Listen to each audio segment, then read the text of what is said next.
Ola, que tal, como están? Nos preparados un día máis para analizar a actualidade da xornada. Comezamos, como facemos sempre, con saúdos a todos os que nos seguen a través de Correo Televisión, a través de Radio Obradoiro e a través do canal 27 Barbanza.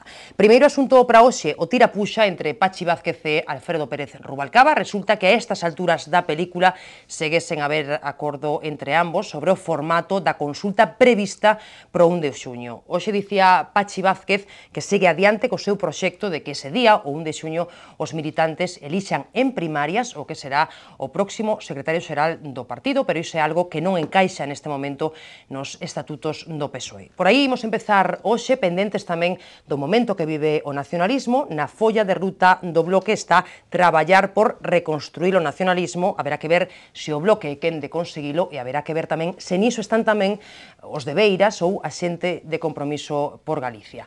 Son dous temas para hoxe, en vésperas de que no Parlamento se volva a falar da relación entre Núñez Feijóo e Marcial Dorado. Hai preguntas da oposición ao presidente da Xunta, os grupos da oposición non dan por pechada esa polémica e nós tamén nos ocuparemos un día máis na mesa dela, nunha xornada na que seguimos con preocupación as dificultades financeiras de Pescanova, que vende solicitar o concurso de acreedores e que ten unha débeda que pode chegar aos 3.000 millóns de euros. Hoxe están connosco na mesa do Faladoiro a profesora da Universidade de Santiago, María Bastida. Que tal, María? Hola, que tal? Benvida. O politólogo José Manuel Laje. Hola, José Manuel, benvido. E o empresario Rafa Cuíña. Que tal, Rafa? Benvido tamén. Se que vas a decir o politólogo tamén.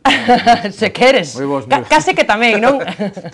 Bueno, temos hoxe moitos temas, temos pouco tempo, un pouquiño menos do habitual, así que prometedeme que ide ser concisos. Sei que Rafa o vai ser, a ver se María e José Manuel tamén son quen de facelo. Bueno, empezamos co culebrón socialista. O venres hai Comité Nacional do PSDG, hai que votar a fórmula para elixir en primarias o próximo secretario xeral da formación, a fórmula a que se opón, como vimos comentando estes días, a dirección do PSOE. Di Pachi Vázquez que o acordo é posible se hai vontade política, e hai hoxe unha morea de reaccións por salientar algunha de hoxe mesmo, a de Ismael Rego, que foi voceiro do Grupo Socialista no Parlamento, que pedía a dimisión de Pachi Vázquez, xa o ten feito máis veces, e dicía que o que quere o do Carballiño é perpetuarse no poder, pois, dilatando este proceso. Bueno, eu teño que empezar necesariamente por José Manuel Laje, como saben, foi deputado do PSDG, preguntándolle, bueno, pois, que é o que vai pasar con este proceso.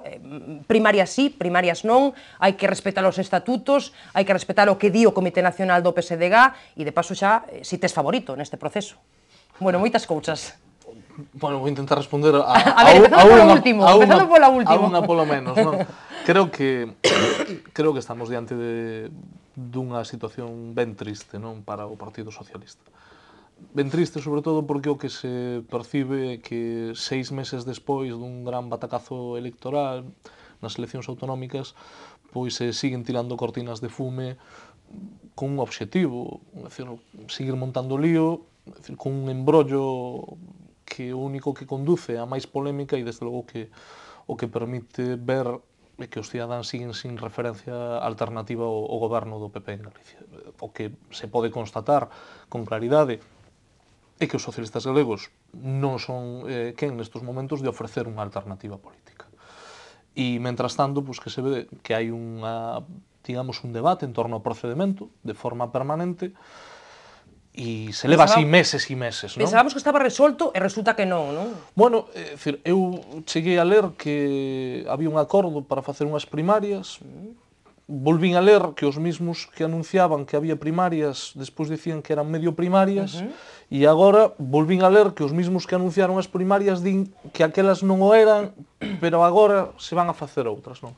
Eu que vexo que hai un lío, unhas ganas de enredar, e sobre todo o que hai é un intento por facer desaparecer o elemento máis potente que hai dentro do análisis do Partido Socialista. É dicir, o Partido Socialista perdeu o 44% dos votos nunhas eleccións autonómicas, situouse por debaixo de 300.000 votos, cousa que só pasou unha vez na historia do partido, e foi no ano 81, cando comenzaba a autonomía. Nin o peor resultado en escaños, que foi o do ano 97, chegou a esa situación.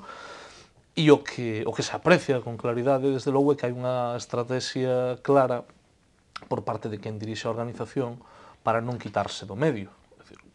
Creo que os cidadáns falaron con claridade o 21 de outubro, e a resposta dos cidadáns só cabe pois que as persoas que pasen a un segundo plano. É dicir, eu non creo que sobre ninguén. O que sí creo é que o Partido Socialista necesita novas ideas, e, sobre todo, novas caras, novas persoas, novos equipos e novos liderazgos. E iso non se pode eternizar, é dicir, non se pode estar 7 meses con un lío monumental. De todos xeitos, eu creo que a estrategia de fondo que hai é seguir no lío, é dicir, porque si se votan unhas primarias que non collen nos estatutos, é dicir, eu, por exemplo, fun delegado naquele congreso en Sevilla e fun das 5 persoas en Galicia dos delegados galegos que votamos a favor de que houvese primarias.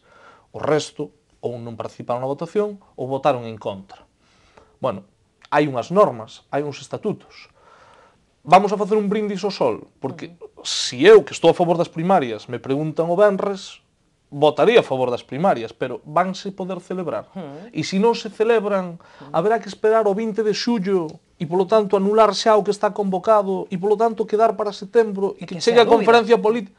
Entón, cando vexamos o fío condutor, o que vemos é que alguén seguirá permanecendo na Secretaría Xeral do partido, o partido seguirá sin renovar a súa dirección, e a táctica, é dicir, de montar o lío está ben pensada por parte de quen utiliza pois técnicas, desde logo, que non teñen nada que ver con favorecer os intereses dos cidadáns, pero sí con permanecer no sitio, non? Creo que Rafa comparte algo do que apuntabas, non? Comparto 100%, eu creo que a análise é impecable. Eu, do punto de vista da análise política, a suscribo totalmente. Vamos a ver, hai matices importantes, non? Que eu creo que o telespectador xa coñece, que isto está se dando unhas circunstancias de absoluta debilidade do propio Partido Socialista a nivel estatal.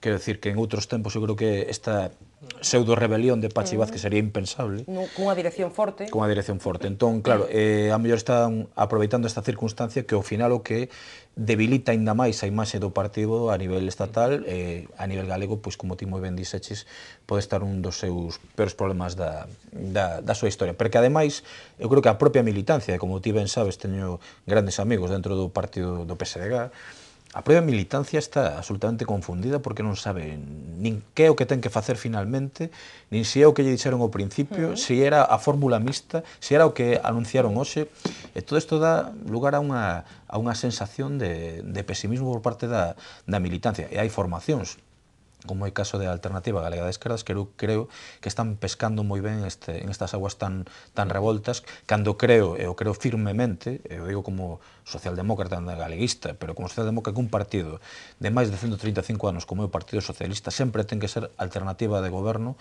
ali onde se presente. María, logo falamos de nomes concretos, pero así unha primeira análise. Eu pouco máis podo engadir, sobre todo cando hai unha persoa que coñece tan ben o problema e os pon con tanta rotundidade e claridade, non? Obviamente, dende o máximo respecto ao que pasa noutra organización, como mera espectadora, eu o que percibo é que Pachi Vázquez, a ver, te recoñese un momento as declaracións de Ismael Rego. Tamén Antón Louro xe falou de que non cabía tal, e sobre todo, para min, o máis chamativo foron as declaracións de López Orozco dicindo que unha retirada a tempo tamén era unha vitoria. É dicir, cando o propio presidente do Partido Socialista non quere a Pachi Vázquez, os intentos deste por aferrarse ao poder e non, o sea, así como hai persoas militantes e persoas que estiveron en cargos de maior ou menor responsabilidade, en calquera caso moitos deles de representación pública, asumen con tanta claridade como acabamos de oír, non? A crítica, o problema e demais, parece un pouco sorprendente que outras persoas, lonxe de facer ese exame e de buscar unha solución, como dicía Laxe, de cara a solucionar os problemas da ciudadanía, que non os problemas propios, pois é un pouco sorprendente, non? Tamén é certo que se perciben eso dende a barreira, non?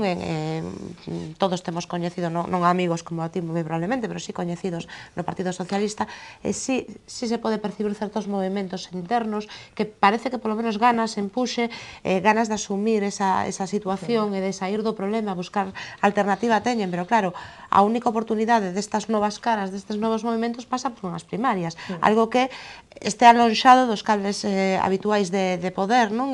e da autarquía das organizacións, cousa que por outra banda non é exclusiva do Partido Socialista. O sea, que como fai o Partido Popular, bueno, que abre a súa militancia... Non estaba falando agora do Partido Popular, pero digo que sí. Aproveita, Rafa, para falar. A ver, que é certo que o tema das primarias abertas pois non é unha cousa, eu xa dixen moitas veces nesta mesa que sí hai partidos que o levan nos principios e que sí tal, pero que non é, e que parece ser tamén que é unha demanda da sociedade, non? Que cada vez quere participar máis. O primeiro partido no Estado español que abriu a militancia e a ciudadanía por medio de primarias libres e abertas a elección dos seus cargos foi precisamente Compromiso por Galicia, non? E non parece ser que unha parte do PSOE quere facer. Porque é moito máis fácil crear unha cousa nova dende cero, respostando a unha demanda crecente e recente da ciudadanía e de certo sector da ciudadanía que quere participar en sociedade, que non cambiar as estruturas de partidos que levan 125, 100, 80 É curioso, eu creo que en cambio o fácil precisamente é o que fan outros partidos de designar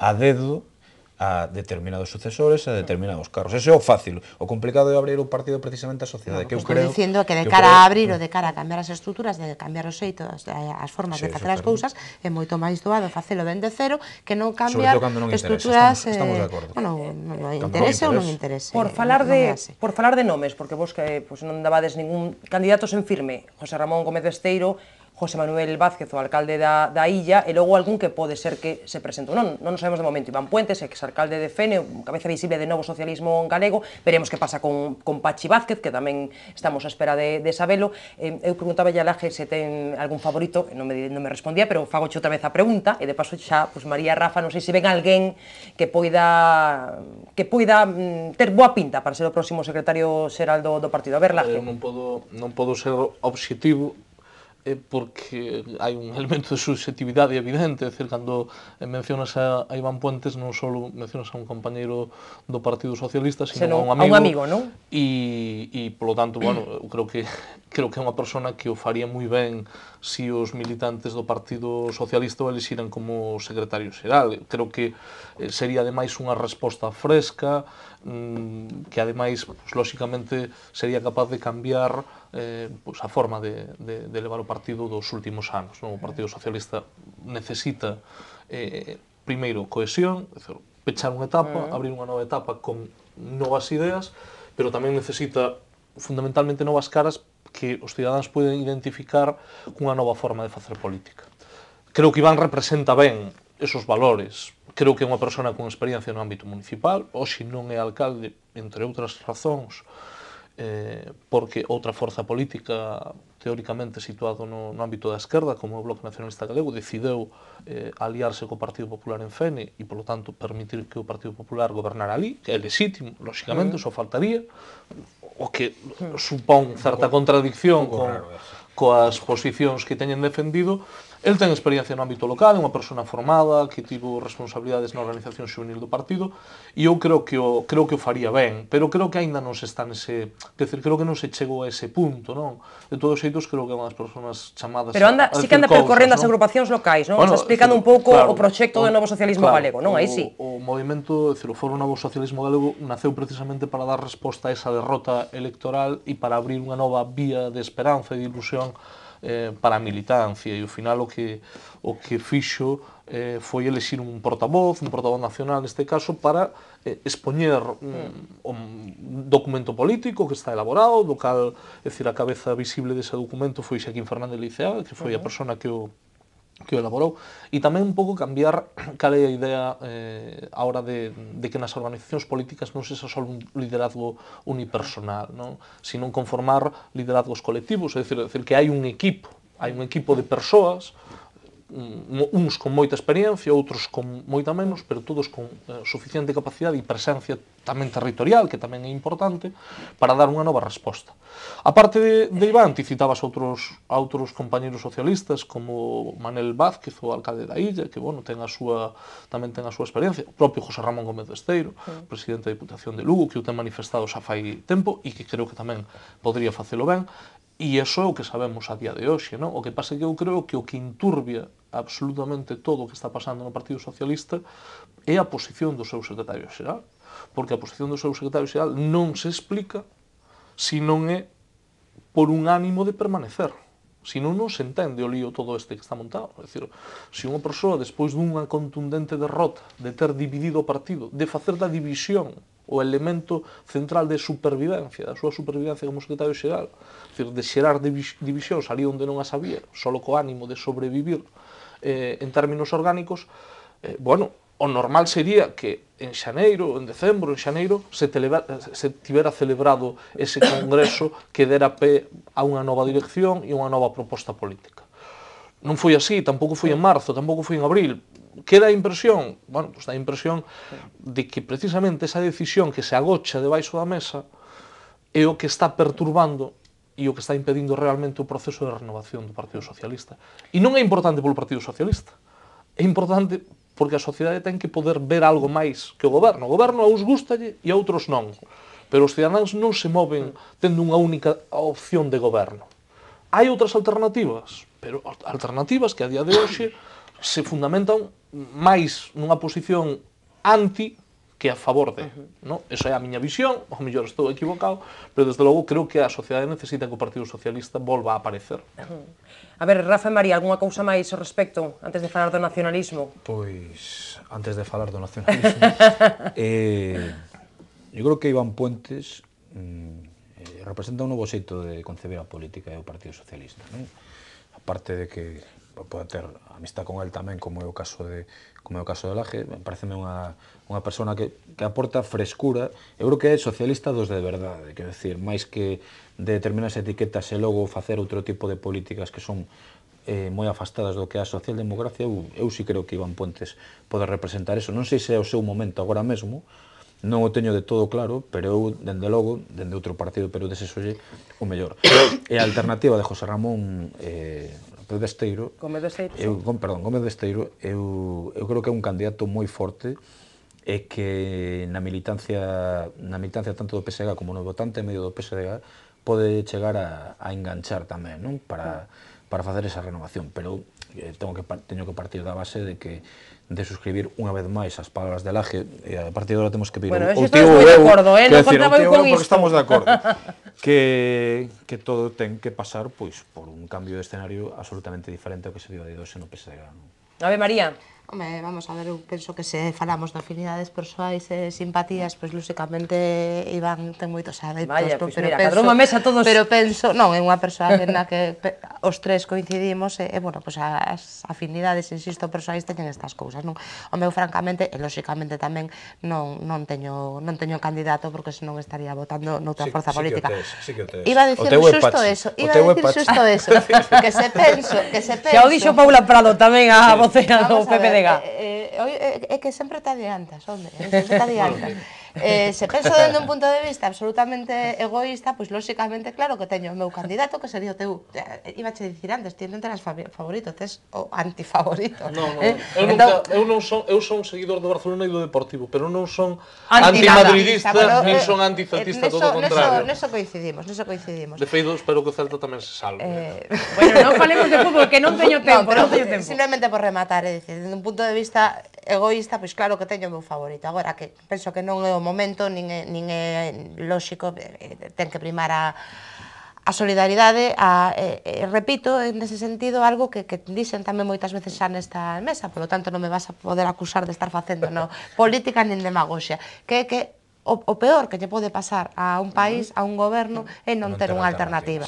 Ten que ter unha oposición forte. Nese sentido, espero que realmente se tal. Tamén quero dicir unha cousa, Iván, como ti ben decías, non é Iván só, é dicir, ten un equipo detrás que, bueno, hai persoas sólidas, moita cara coñecida tamén, aí tamén entran afinidades persoais, entón, bueno, máis que detrás o seu carón. Pero insisto, teñen que solucionar porque a alternativa é necesaria e a oposición forte tamén. Estades preocupados pola falta de alternativa. Moi preocupados, bueno. Eu personalmente, sí. Bueno, falamos xa dos socialistas, temos que falar tamén do momento que vive o nacionalismo. Temos pouquiño tempo, pidovos que sexades todo breve que poidades. Hoxe volvía a dicir o novo voceiro nacional do BNG, Xavier Vence, que están na mellor das disposicións para entenderse cas demais formacións do espectro nacionalista, Rafa Sorrí, pero agora xa empezo contigo. Non sei se será doado, en todo caso, chegar pois, a ese tipo de acordos. Ti, Rafa, que eres coordinador provincial de Compromiso por Galicia en Pontevedra, non sei se pensas, como penso eu, teño eu a sensación de que nesa invitación ao diálogo parece que se mira máis os irmandiños de Beiras que a xente de Compromiso por Galicia. Non sei se ti tamén che parece iso ou non. E en todo caso, bueno, como ves eso de reconstruir a unidade do nacionalismo? Pois non concordo contigo, mira que raro, pero non concordo contigo. Básicamente porque eu creo que por parte de tanto dos dirixentes do BNG, tristemente, como da Alternativa Galega de Esquerdas, neste caso concretamente a Nova, o que hai máis que nada son brindes ao sol, non? Porque todos se enchen a boca falando da unidade do nacionalismo, pero despois, por exemplo, Bieito Lobeira dicindo que pero primeiro teñen que pasar a aprobado o algodón, a Alternativa Galega de Esquerdas di que prima a cuestión da esquerda sobre a cuestión nacional, é dicir, todos poñen pedras no camiño para que eso sexa posible. Por lo tanto, eu creo que máis unha pose, por así decirlo, diante do electorado nacionalista que unha realidade ou que unha intención verdadeira, non? Porque, de feito, está habendo movimentos moi claros cara ás eleccións europeas, en vez de conformar unha candidatura de unidade nacional, por así decirlo, pois xa se está falando con outras formacións, incluso algunha de ámbito español como Izquierda Unida, e non con formacións que todos os días se está pedindo que se acheguen. Por lo tanto, repito por terceira vez que eu creo que son brindes ao sol, aínda que eu, como galeguista, creo que hai a obriga moral e política de que todos aqueles que se sintan galeguistas sentarse a falar para facer un gran proxecto para este país. Non sei se un proxecto con unidade orgánica, que eu non o comparto mellor tanto, pero sí con unidade política para ofrecer unha alternativa que, como moi ben di María Bastida, por desgracia de hoxe non existe na política galega. A ver, José Manuel. Bueno, eu creo que a situación que se dá no nacionalismo hoxe é unha situación de tránsito. Pero hoxe hai unha efervescencia en torno á figura dun xoven dirixente como é José Manuel Beiras, que foi capaz de captar, digamos, pois a inquietud dunha parte do electorado, tamén foi capaz de captar a toda aquela persoa que estaba doída cos partidos tradicionais e recuperou unha parte dos votantes nacionalistas. O fixo conformando unha alianza con unha forza de carácter estatal como é a Esquerda Unida. Que sucede a día de hoxe? Bueno, eu creo que hai declaracións cruzadas, pero hai moita ferida aberta. E, sobre todo, aparte de que haxa unha ferida aberta, o que hai son posicións políticas diferentes. Eu creo que é moi difícil casar a posición política daqueles que defenden a independencia para Galicia e un proceso rupturista lexítimo, que eso non con aqueles que entenden bueno, pues que estamos nun mundo no que precisamente non se trata de levantar máis fronteiras, sino de poñer máis en común, non? Creo que é difícil, creo que hai tres organizacións no ámbito nacionalismo, ainda que eu teño que decir que a Compromiso por Galicia é unha organización máis cercana ao que pudo ser no seu momento Coalición Galega, que é o que se entende por unha organización nacionalista estricto senso no modelo de sistema de partidos que hai en Galicia. Creo que o BNG ten tomado unha dirección que é opinable, esa dirección. Creo que hai unha coyuntura e esa coyuntura é un híbrido e, polo tanto, creo que a pedra de toque estará nas europeas. Creo que aí sí se vai a visualizar si o nacionalismo vai todo unido ou non e si a Esquerda Unida vai a funcionar con a Nova ou non. E despois está o proxecto político de Compromiso por Galicia. É certo que Rafa forma parte del e sabe que eu me expreso con absoluta libertad, máis alá do respeto e do aprecio que lle teño. Foi unha pena para Compromiso por Galicia que o seu primeiro round electoral non foran unhas eleccións municipales, que era onde realmente tiñan a capacidade de poder manifestar todo o potencial que tiñan e que teñen. Por qué? Porque unha parte desa organización que provén do BNG está moi ben implantada en Galicia, en moitos concellos, non? Por lo tanto, as municipales van a ser unha oportunidade para ver o peso real desa organización. E eu atreveríame a decir que pode haber incluso sorpresas. Por que? Bueno, pues porque creo que hai algunha organización que sigue sin entender que é o que demanda a sociedade galega. E eu creo que as aventuras que son respetables do soberanismo creo que teñen pouco enganche na sociedade galega. Pero, bueno, é a miña opinión, por eso creo que hai un campo de xogo para organizacións como Compromiso. Moi compartida por moita xente que ven o Faradoiro, vamos. Bueno, pero en todo caso podemos estar equivocados. Quer dizer, que ademais, máximo respeto a unha organización como a BNG, que ademais eu creo que ten asumido formar parte do sistema político, máis alá de que agora, pois igual que o Partido Socialista, teña dificultades electorais. Non? A ver, María.